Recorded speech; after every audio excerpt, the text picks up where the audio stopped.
Autobiography of a Yogi, Chapter 21. We visit Kashmir. You are strong enough now to travel. I will accompany you to Kashmir.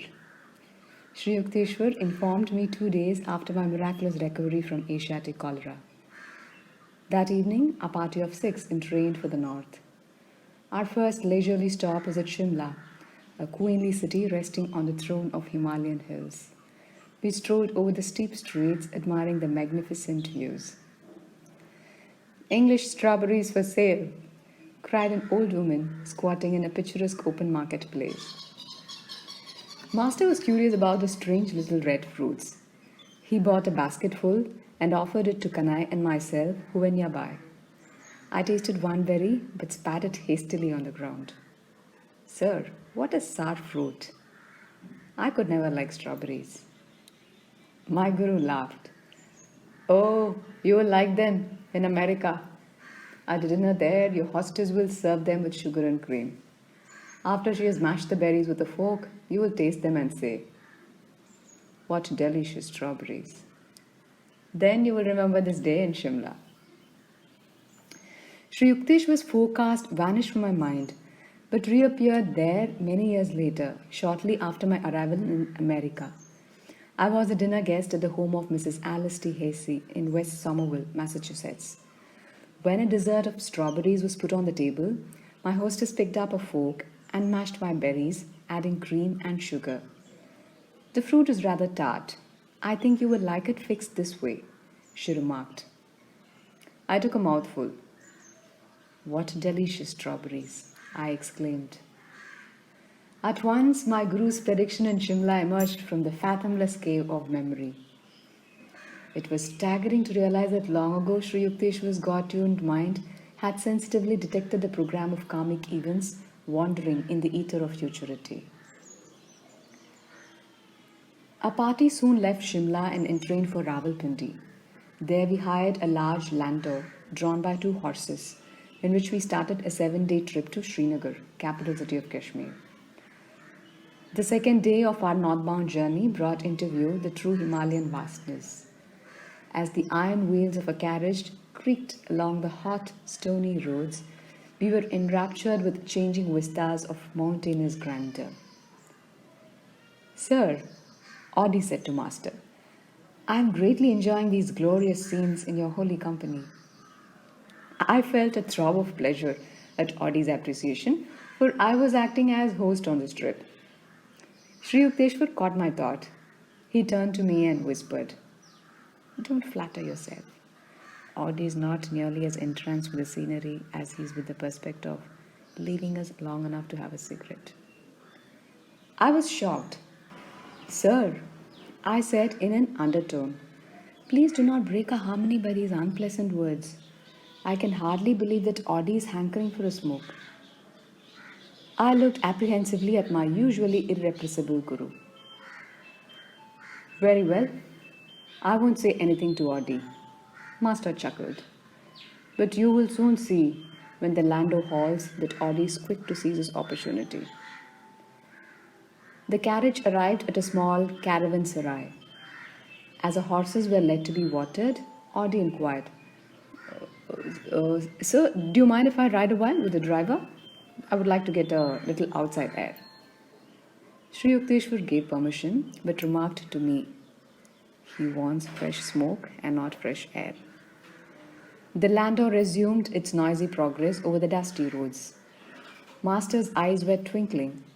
He instructed me. Crane up your neck through the carriage door and see what Audie is doing with the air. I obeyed and was astounded to observe Audie in the act of exhaling rings of cigarette smoke. My glance towards Sri Yukteswar was apologetic. You are right, as always, sir. Audie is enjoying a puff along with the panorama. I surmised that my friend had received a gift from the cab driver. I knew Audie had not carried any cigarettes from Calcutta. We continued on the labyrinthine way, adorned by views of rivers, valleys, precipitous crags, and multitudinous mountain tiers. Every night, we stopped at rustic inns and prepared our own food. Sri Yukteswar took special care of my diet, insisting that I have lime juice at all meals. I was still weak, but daily improving, though the rattling carriage was strictly designed for discomfort. Joy's anticipations filled our hearts as we neared central Kashmir, paradise land of lotus lakes, floating gardens, gaily canopied houseboats, the many bridged Jhelum River, and flower strewn pastures, all ringed round by the Himalayan majesty. Our approach to Srinagar was through an avenue of tall, welcoming trees. We engaged rooms at a double storied inn overlooking the noble hills. No running water was available. We drew a supply from a nearby well. The summer weather was ideal, with warm days and slightly cold nights. We made a pilgrimage to the ancient Srinagar temple of Swami Shankara. As I gazed upon the mountain peak hermitage, standing bold against the sky, I fell into an ecstatic trance. A vision appeared of a hilltop mansion in a distant land. The lofty Shankara ashram before me was transformed into the structure where, years later, I established the Self Realization Fellowship headquarters in America. When I first visited Los Angeles and saw the large building on the crest of Mount Washington, I recognized it at once from my long past visions in Kashmir and elsewhere. A few days at Srinagar, then on to Gulmarg, elevated by 6,000 feet. There I had my first ride on a large horse. Rajendra mounted a small trotter, whose heart was fired with ambition for speed. We ventured onto the very deep Kilan Marg. The path led through a dense forest, abounding in tree mushrooms, where the mist-shrouded trails were often precarious. But Rajendra's little animal never permitted my oversized steed a moment's rest, even at the most perilous turns. On, untiringly came Rajendra's horse, oblivious to all but the joy of competition. Our strenuous race was rewarded by a breathtaking view. For the first time in this life, I gazed in all directions at sublime snow-capped Himalayas, lying tier upon tier like silhouettes of huge polar bears. My eyes feasted exultingly on endless reaches of icy mountains against sunny blue skies. I rolled merrily with my young companions, all wearing overcoats, on the sparkling white slopes. On our downward trip, we saw afar a vast carpet of yellow flowers, wholly transfiguring the bleak hills. Our next excursions were to the famous royal pleasure gardens of the Emperor Jahangir at Shalimar and Nishat Bagh. The ancient palace at Nishat Bagh is built directly over a natural waterfall. Rushing down from the mountains, the torrent has been regulated through ingenious contrivances to flow over colorful terraces and to gush into fountains amidst the dazzling flowerbeds.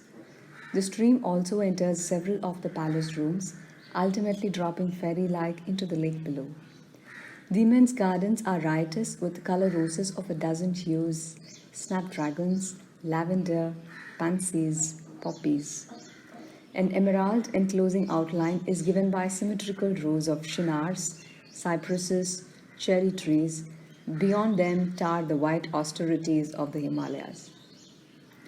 Kashmir grapes are considered a rare delicacy in Calcutta. Rajendra, who had been promising himself a veritable feast on reaching Kashmir, was disappointed to find there no large vineyards. Now and then I chaffed him jocosely, oh his baseless anticipation.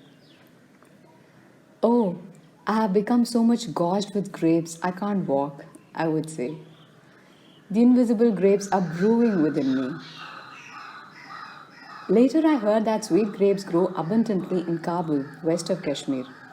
We consoled ourselves with ice cream made of rubbery, a heavily condensed milk, and flavored with whole pistachio nuts. We took several trips in the shikaras or houseboats, shaded by red embroidered canopies, coasting along the intricate channels of Dal Lake, a network of canals like a watery spider web. Here, the numerous floating gardens, crudely improvised with logs and earth, strike one with amazement. So incongruous is the first sight of vegetables and melons growing in the midst of vast waters. Occasionally, one sees a peasant, disdaining to be rooted to the soil, towing her square plot of land to a new location in the many fingered lake. In this storied vale, one finds an epitome of all the earth's beauties. The Lady of Kashmir is mountain crowned, lake garlanded, and flower shod. In later years, after I had toured many distant lands, I understood why Kashmir is often called the world's most scenic spot. It possesses some of the charms of the Swiss Alps and of Loch Lomond in Scotland, and of the exquisite English lakes. An American traveler in Kashmir finds much to remind him of the rugged grandeur of Alaska and of Pikes Peak near Denver. As entries in a scenic beauty contest, I offer for first prize either the gorgeous view of Xochimilco in Mexico, where mountains, skies, and poplars reflect themselves in myriad lanes of water amidst the playful fish, or the jewel like lakes of Kashmir, guarded like beautiful maidens by the stern surveillance of the Himalayas. These two places stand out in my memory as the loveliest spots on earth. Yet I was awed also when I first beheld the wonders of Yellowstone National Park and of the Grand Canyon of the Colorado and of Alaska. Yellowstone Park is perhaps the only region where one can see innumerable geysers shooting high into the air, performing year after year with clockwork regularity. Its opal and sapphire pools and hot sulphurous springs, its bears and wild creatures remind one that here nature left a specimen of her earliest creation. Motoring along the roads of Wyoming to the devil's paint pot of hot bubbling mud, with gurgling springs, vaporous fountains, and spouting geysers in all directions, I was disposed to say that Yellowstone deserves a special prize for uniqueness. The ancient majestic redwoods of Yosemite, stretching their huge columns far into the unfathomable sky, are green natural cathedrals designed with skill divine. Though there are wonderful falls in the Orient, none match the torrential beauty of Niagara near the Canadian border. The Mammoth Caves of Kentucky and Carlsbad Caverns in New Mexico, with colorful icicle like formations, are stunning fairylands. Their long needles of stalactite spires, hanging from cave ceilings and mirrored in underground waters, present a glimpse of other worlds as fancied by man. Most of the Hindus of Kashmir, worlds famed for their beauty, are as white as Europeans and have similar features and bone structure. Many have blue eyes and blonde hair. Dressed in Western clothes, they look like Americans. The cold Himalayas protect the Kashmiris from the sultry sun and preserve their light complexions. As one travels to the southern and tropical latitudes of India, he finds progressively that the people become darker and darker. After spending happy weeks in Kashmir, I was forced to return to Bengal for the fall term of Serampur College. Sri Yukteswar remained in Srinagar with Kanai and Audi. Before I departed, Master hinted that his body would be subject to suffering in Kashmir. Sir, you look a picture of health, I protested. There is a chance that I may even leave this earth. Guruji, I fell at his feet with an imploring gesture. Please promise that you won't leave your body now. I'm utterly unprepared to carry on without you. Sri Yukteswar was silent, but smiled at me so compassionately that I felt reassured. Reluctantly, I left him. Master dangerously ill. This telegram from Audi reached me shortly after my return to Serampur. Sir, I wired my Guru frantically. I asked for your promise not to leave me. Please keep your body. Otherwise, I also shall die. Be it as you wish. This was Sri Yukteswar's reply from Kashmir.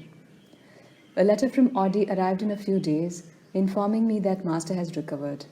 On his return to Serampur during the next fortnight, I was grieved to find my Guru's body reduced to half its usual weight. Fortunately for his disciples, Sri Yukteswar burnt many of their sins in the fire of a severe fever in Kashmir. The metaphysical method of physical transfer of disease is known to highly advanced yogis. A strong man can assist a weaker one by helping to carry his heavy load. A spiritual Superman is able to minimize his disciples' physical or mental burdens by sharing the karma of their past actions. Just as a rich man loses some money when he pays off a large debt for his prodigal son, who is thus saved from dire consequences of his own folly, so a master willingly sacrifices a portion of his bodily wealth to lighten the misery of disciples. By a secret method, the yogi unites his mind and astral vehicle with those of a suffering individual. The disease is conveyed, wholly or in part, to the saint's body. Having harvested God on the physical field, a master no longer cares what happens to that material form. Though he may allow it to register a certain disease in order to relieve others, his mind is never affected. He considers himself fortunate in being able to render such aid. The devotee who has achieved final salvation in the Lord finds that his body has completely fulfilled its purpose.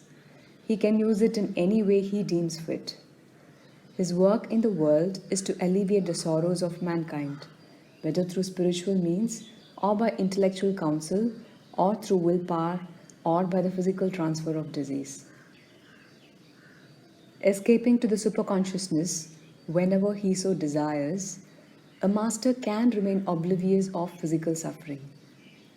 Sometimes he chooses to bear bodily pain stoically as an example to disciples.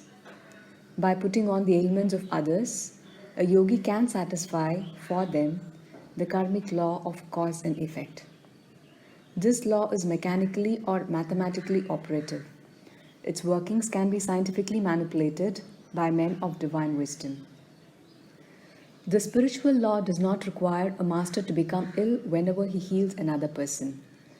Healing ordinarily takes place through the saint's knowledge of various methods of instantaneous cure in which no hurt to the spiritual healer is involved. On rare occasions, however, a master who wishes to greatly quicken his disciples' evolution may then voluntarily work out on his own body a large measure of their undesirable karma. Jesus signified himself as a ransom for the sins of many. With his divine powers, his body could never have been subjected to death by crucifixion if he had not willingly cooperated with the subtle cosmic law of cause and effect. He thus took on himself the consequences of others' karma, especially that of his disciples. In this manner, they were highly purified and made fit to receive the omnipresent consciousness which later descended on them. Only a self-realized master can transfer his life force or convey into his own body the diseases of others. An ordinary man cannot employ this yogic method of cure, nor is it desirable that he should do so. For an unsound physical instrument is a hindrance to God meditation. The physical scriptures teach that the first duty of man is to keep his body in good condition. Otherwise, his mind is unable to remain fixed in devotional concentration. A very strong mind, however, can transcend all physical difficulties and attain to God realization. Many saints have ignored illness and succeeded in their divine quest. Saint Francis of Assisi, severely afflicted with ailments, healed others and even raised the dead. I knew an Indian saint, half of whose body was once festering with sores. His diabetic condition was so acute that under ordinary conditions he could not sit still at one time for more than 15 minutes. But his spiritual aspiration was undeterrable. Lord, he prayed, wilt thou come into my broken temple? With ceaseless command of will, the saint gradually became able to sit daily in the lotus posture for 18 continuous hours, engrossed in the ecstatic trance. And he told me, at the end of 3 years, I found the infinite light blazing within my shattered form. Rejoicing in the joyful splendor, I forgot the body. Later I saw that it had become whole through the divine mercy. A historical healing incident concerns King Babur, founder of the Mughal Empire in India. His son, Prince Humayun, was mortally ill. The father prayed with anguished determination that he receive the sickness and that his son be spared. After all physicians had given up hope, Humayun recovered. Babur immediately fell sick and died of the same disease which had stricken his son. Humayun succeeded Babur as Emperor of Hindustan. Many people imagine that every spiritual master has or should have the health and strength of a Sandow. The assumption is unfounded. A sickly body does not indicate that a guru is not in touch with divine powers, any more than lifelong health necessarily indicates an inner illumination. The condition of the physical body, in other words, cannot rightfully be made a test of a master.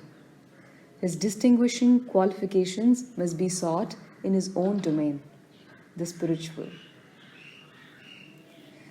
His distinguishing qualifications must be sought in his own domain, the spiritual. His distinguishing qualifications must be sought in his own domain, the spiritual. Numerous bewildered seekers in the West erroneously think that an eloquent speaker or writer on metaphysics must be a master. The Rishis, however, have pointed out that the acid test of a master is a man's ability to enter at will the breathless state and to maintain the unbroken samadhi of nirvikalpa. Only by these achievements can a human being prove that he has mastered Maya or the dualistic cosmic delusion. He alone can say from the depths of realization, Ekam Sat. Only one exists. The Vedas declare that the ignorant man who rests content with making the slightest distinction between the individual soul and the Supreme Self is exposed to danger. Shankara, the great monist, has written, where there is duality by virtue of ignorance, one sees all things as distinct from the self. When everything is seen as the self, then there is not even an atom other than the self. As soon as the knowledge of the reality has sprung up, there can be no fruits of past actions to be experienced owing to the unreality of the body, in the same way as there can be no dream after waking. Only great gurus are able to assume the karma of disciples.